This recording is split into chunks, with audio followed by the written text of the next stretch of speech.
What's up, agents, and welcome back to another Division video where we're going to speed run as quickly as we can all of the information from today's live stream.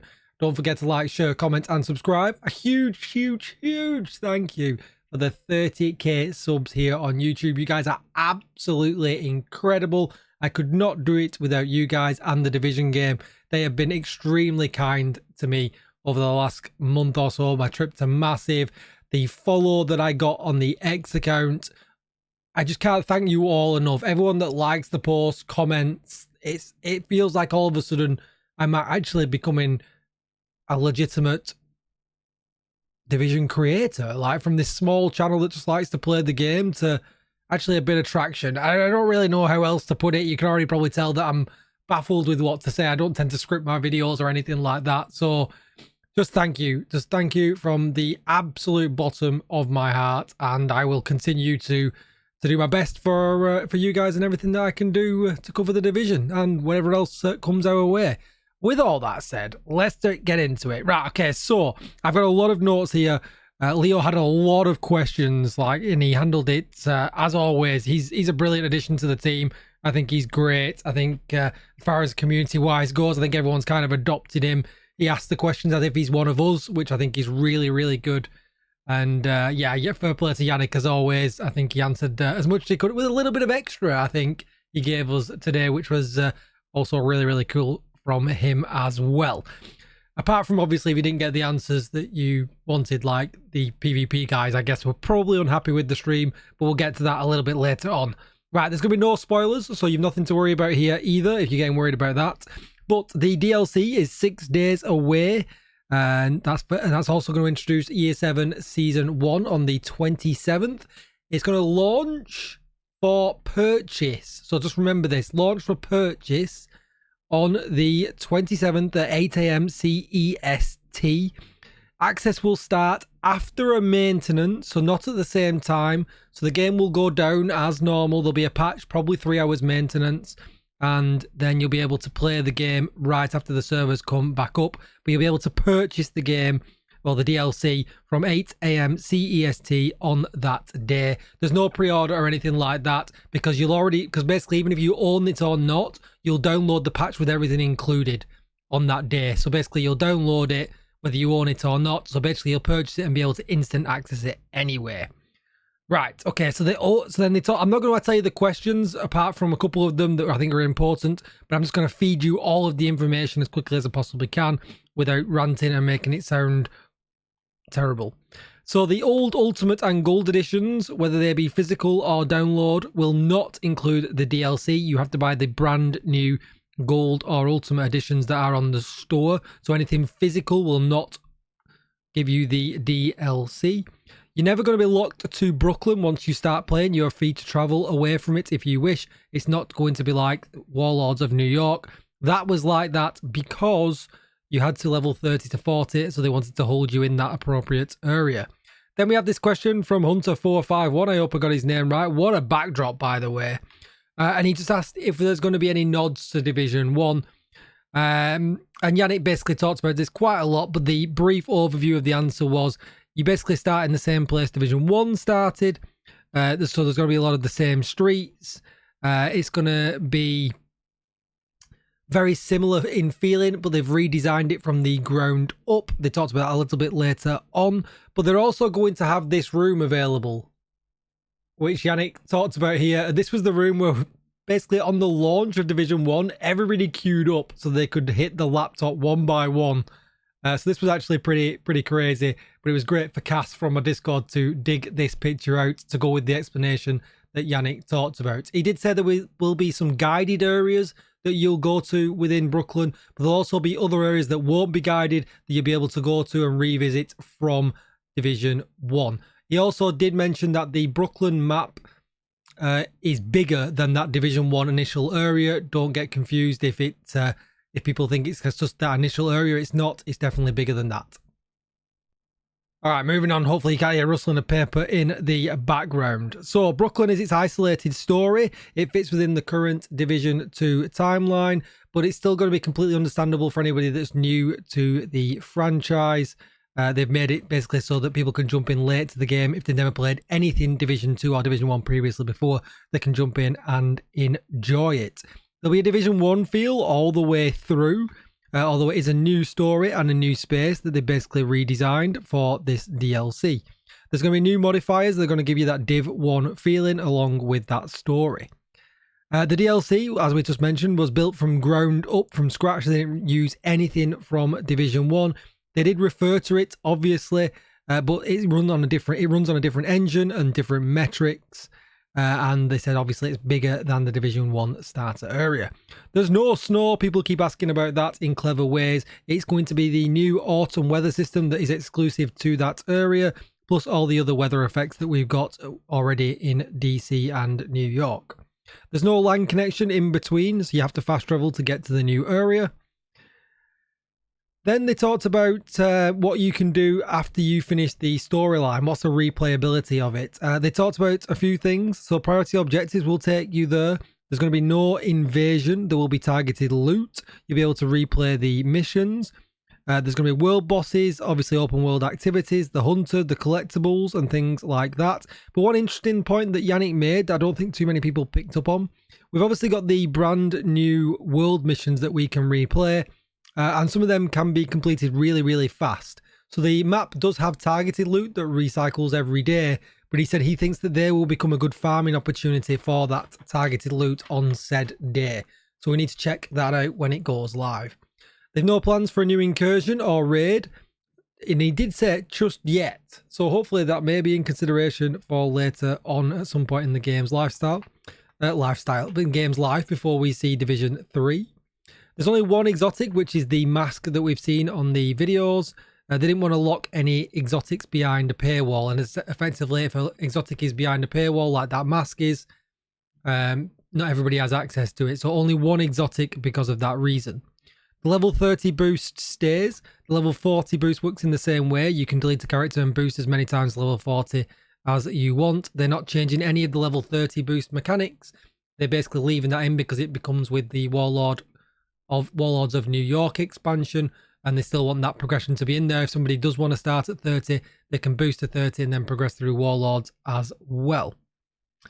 But with the level 40 boost, the same thing happens as does with the level 30 boost. You get access to very basic weapon attachments, basically ones that would unlock with side missions that get completed from the actual boost. But all your blueprints and other weapon attachments and things like that, you have to unlock as a normal. The way, just to cover that as well, he did mention that just going to the helicopter pilot and selecting Brooklyn will tell you that you're going to get boosted if you are not level 40. You can be any level at all, and it will ask you to be boosted to level 40. Just be aware that's a one-time only deal. Once you go to Brooklyn, you will get boosted to 40 and you cannot go back. And obviously it'll be available in the menu as well. They do want to do more legendary content. It's definitely not off the table, but nothing immediate to announce right now.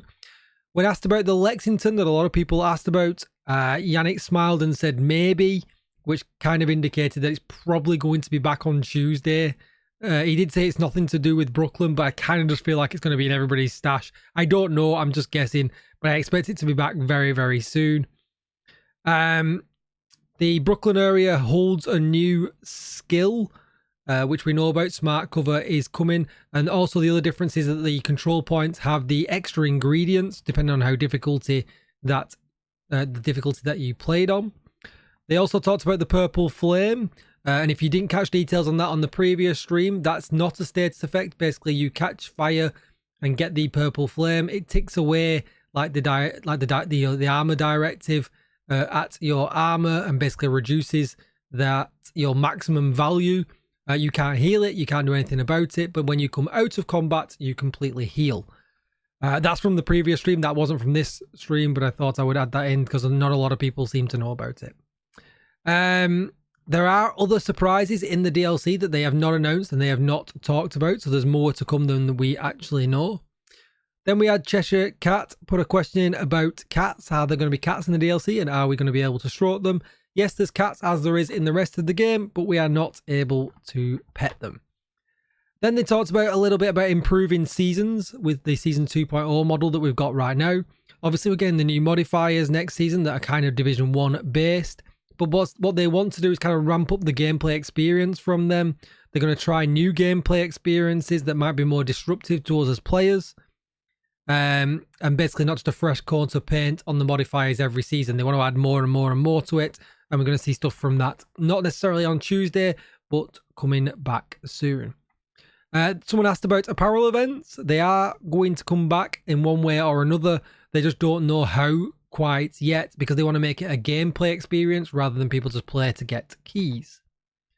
Then people asked about what the new open world wrapper meant that was mentioned again in the previous video, and he just said it's ways to make the open world more interesting, more dynamic, new they did mention that they are bringing a new feature. That's what this means, and it basically means that playing in the open world be more meaningful in the long term. Stretch goals will make a comeback when they disappear on Tuesday, but it won't be till the end of next season, and what is in their caches is still up for debate. We won't know until we get to the end of next season, but they are making a comeback, and I assume they will have different things in them caches. The Tinkerer is definitely going to be from the Climax mission, so we've got a while to wait before we're able to get that. They mentioned that the missing blueprints are coming. They've been talking about it internally, not necessarily again on Tuesday with the DLC, but it is a discussion that they're having. They are coming back. Named blueprints are staying in Descent for now. Measured assembly does not soak up grenades like it did in Division 1, or Final Measure did in Division 1. They talked about gear. Basically, reworks are always on the table. Some are actually on the radar right now because they find that some gear and exotics that we've got aren't that interesting and people don't use them. So they said reworks are always on the table, but there's nothing in the immediate future. They talked a little bit about the expertise cap and how there's potential for that to be actually capped at some point, but there's nothing final been decided yet because they always want to look at how they can make the game more challenging because of how powerful we are growing right now in the game. They like that they've introduced Master, and that's a significantly harder challenge than maybe anything else we've got in the game. Maybe a little bit more challenging depending on what legendary you're playing, but it's kind of not too far from legendary, I would say, from my own point of view. But they are looking at that, and they always want to look at making the game harder in some ways. So there's more to come on that as well. Then somebody asked about rogue outfits, and they said they've had them in the game before. They don't, although they like creating them, they don't want to create too many because it takes the value away from that. But they said obviously it's still on the table, just nothing imminently as well. Then my question came up, which was kind of more than one question. I was a little bit cheeky when I sent my question in. But I talked about hardcore agents and how the scavenging is going to affect that. And they said hardcore agents are going to get their own pool. They are kept independent of the watch changes that are coming. So keep an eye on that. I wasn't too sure if that's what they meant exactly. So definitely keep an eye on that. But definitely spend your points. They've told us to spend all of your watch points because they're going to get refilled. So keep an eye on that. Then they told us about the new changes to field recon and SHD calibration, because I asked, are they also going to be tripled along with the other materials? Because last time they made a change for this, just last season, they didn't change the SHD calibration or field recon, but they're getting more changes on top of them. As you can see here, everything literally is being tripled for the time being. They said this might not be the final changes to the economy. They might make more changes going forward. They want to look at expertise and optimization. But for now, they want to give everybody triple materials because of the watch changes that are incoming. And it was kind of cool to get me on there as well. So if they are listening to this, big shout out and thank you for getting me on the live stream. They did say they were going to take a look at crafting in general as well, along with the optimization. So I expect that's going to get some changes coming soon, which is great. There's not a discussion at the moment about e-credits being shared across characters, but they said obviously Yannick honestly didn't know why they were kept independent and not shareable when they did that change back in the day. So he said they will look at it, and if there's no real reason nowadays for that not to be shared, they will implement that at some point in the future. They remind everybody to spend their scavenging points before the 27th. They were being reset. So spend up because you'll get a fresh set that then will be account wide, one time only spend. They're looking at the old Twitch drops that, because there's new ones been announced for the 27th. and the last set a lot of people had problems with. And basically Leo just said if they can't get it fixed, it sounded like they were just going to be generous and grant it to everybody anyway. So everyone will get them at some point. It's just the time frame on how long that is going to be. Then they covered the 999 exotic components that were going around in the caches just last week. Yannick said it was on them, essentially make it, it was their fault, and there's going to be no bans for that going forward. Then they said that they wanted to look at cheaters, or they always look at cheaters. He didn't really want to talk too much about the anti-cheat and things like that, which I kind of understand because they don't want people to know too much about what they're doing. But he said that they do take into account the reports that people do, even if you don't hear back. So it's still worth doing the reports, and they have, the anti-cheat and a couple of other internal systems that they use. It just takes time sometimes to pull all that information together. And that was kind of it from the official questions that were handed in. But then they did a quick Q&A from chat. So I'll run through the answers to all that as well. So priority objectives are going to be in Brooklyn. You're also going to get 50 extra stash as part of the DLC. There's no purple flame from the cleaners intended to be in DC or New York. The XP events are coming back. No PvP updates as of yet, but it's always on the table. They've just not been able to get around to it yet. Turmoil knee pads were a question mark. Again, Yannick said maybe. So potentially that is soon as well. Expertise needs a pass. They need to look at it in much more detail. They need to look at the system and how it's working, the costs and everything else, and how powerful we're becoming. So they said that's something they're looking at currently.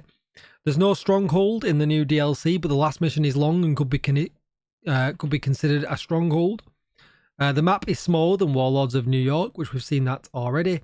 Expertise in PvP is a conversation along with normalization that they want to look at. No new loadouts or item space, just stash space only. There's going to be another live stream from them before the 27th with a com dev that we have not met yet. That sounded like it was going to be a fun stream rather than a serious one. Open all boxes is very popular, so they should definitely put that on the list. So all the caches when they're full. They want to make a look at leagues and bringing them back. They liked leagues, but they need to look at how they could bring them back and fit into the current season 2.0 landscape that we've got. They looked at the descent checkpoint, and if that was going to be a possibility, they would like to do it, but it's a huge ask currently. And they said basically, if they do that, it will be at a later point. They want to make rogue agents more interesting.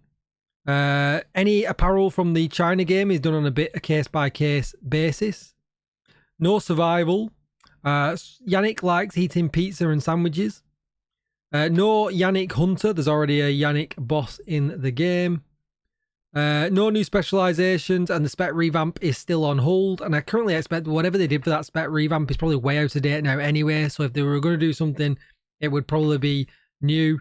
And then someone else asked about the Chinese dino suit that I always ask about, and Yannick mentioned, somebody else is asking about it that's not DJ Tickle, and he just said no. So rip dino suit.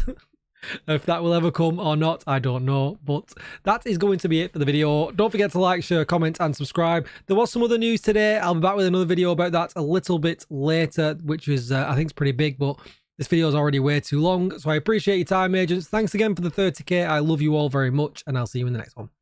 Bye-bye.